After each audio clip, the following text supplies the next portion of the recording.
Let us start with a question that might make many of us a little uncomfortable. Did ancient Jews believe in more than one divine power?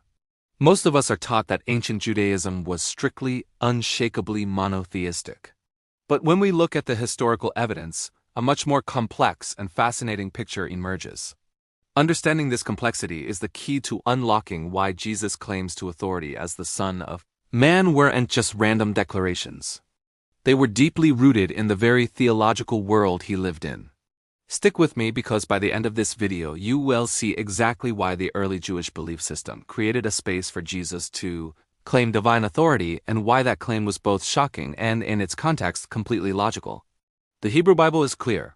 There is only one God. Hear, O Israel, the Lord our God, the Lord is one. But as we move into the literature of the Second Temple period, the time just before and during Jesus' life, we find a layered understanding of how God's power works in the world. In books like Psalms, Isaiah, and especially Daniel, we see descriptions of multiple agents carrying out God's will. We're talking about angels, heavenly courts, and even powerful messianic figures. In some of these texts, these agents are portrayed with an authority and power that seems to border on divine. Scholars call this concept the two powers in heaven. It's not a loud, explicit doctrine, but a subtle underlying theme. This is why a text like Daniel chapter 7 can describe a figure, the Son of Man, approaching God and receiving an everlasting kingdom. And it's why other texts from that era, like the Book of Enoch, could imagine heavenly figures exercising authority that seems, at first glance, to be reserved for God alone. It wasn't about two competing gods, but about one ultimate God who could delegate his authority to a powerful second figure. Now, this idea wasn't accepted by everyone. During the first century, the rabbis were actively debating the legitimacy of these ideas. The Talmud, a central text of rabbinic Judaism, actually records disputes over whether it was acceptable to attribute divine-like powers to angels or other heavenly beings. Some Jewish groups, like the community that produced the Dead Sea Scrolls, seem to embrace a more hierarchical view of the cosmos. They saw God as the ultimate authority with subordinate powers acting under his command. But other influential groups like the Pharisees pushed back hard. They insisted on the strictest form of monotheism, no division of divine power, no second figure, period. This tension created a highly charged environment, a theological battleground.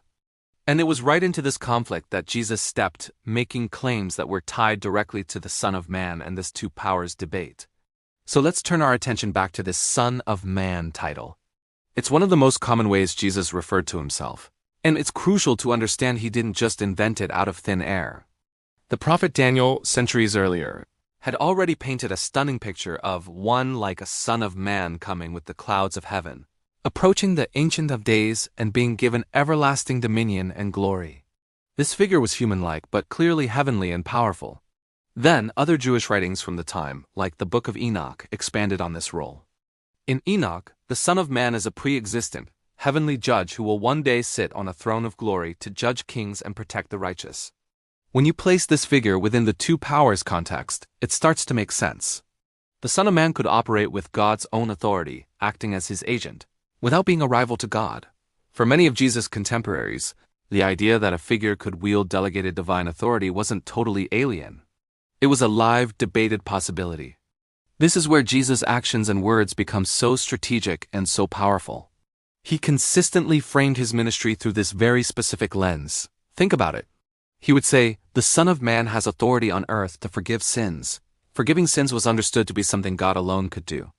By claiming this authority for the Son of Man, he was aligning himself directly with this powerful, heavenly figure from Daniel and Enoch. When he spoke of a coming judgment where he would separate the righteous from the unrighteous, this wasn't new. He was using the exact language and imagery of the apocalyptic Son of Man tradition. His miracles healing the sick, calming storms, even raising the dead all served to demonstrate a delegated divine power. Each action was a claim. To Jews who were familiar with the idea of a layered authority in heaven, his actions were comprehensible, even if they were bold. But to those who insisted on the strictest interpretation of monotheism, they were absolutely shocking.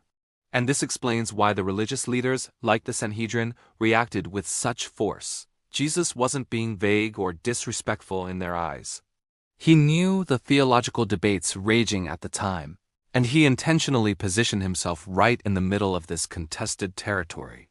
He was claiming for himself the very authority that the traditions of Daniel and Enoch allowed, but he was doing it in a way they couldn't ignore or dismiss. It was a direct challenge. The high priest's famous reaction during Jesus' trial, tearing his robes and screaming blasphemy, wasn't just empty drama. It was the explosive result of this deep theological tension between traditional monotheism and these circulating ideas about cosmic power and a divine second figure. Jesus had crossed a line that for them could not be uncrossed. So why does any of this matter for us today? Because most of us read the Gospels through the lens of our modern, neatly packaged understanding of monotheism. We often miss the rich, complex nuance of the Jewish world Jesus inhabited. We miss the fact that the concept of delegated divine authority was a real and powerful idea. Understanding this helps us in a few key ways. First, we can see that Jesus' use of the Son of Man title wasn't random. It was a precise and brilliant theological move with deep historical roots. Second, we can grasp why his earliest followers, who were all Jewish, were able to so quickly understand and accept his divine authority. It fit into a category that already existed in their minds. And finally, it allows us to read the Gospels with a much richer context, seeing the conflicts and claims not as happening in a vacuum, but as part of a dynamic ongoing conversation about the very nature of God and his power. Jesus' claims were not random. They weren't rebellious for the sake of rebellion, and they certainly weren't invented. They were strategic, calculated, and deeply rooted in Jewish apocalyptic and theological traditions. He operated within a known system of thought that allowed for subordinate powers to act on God's behalf.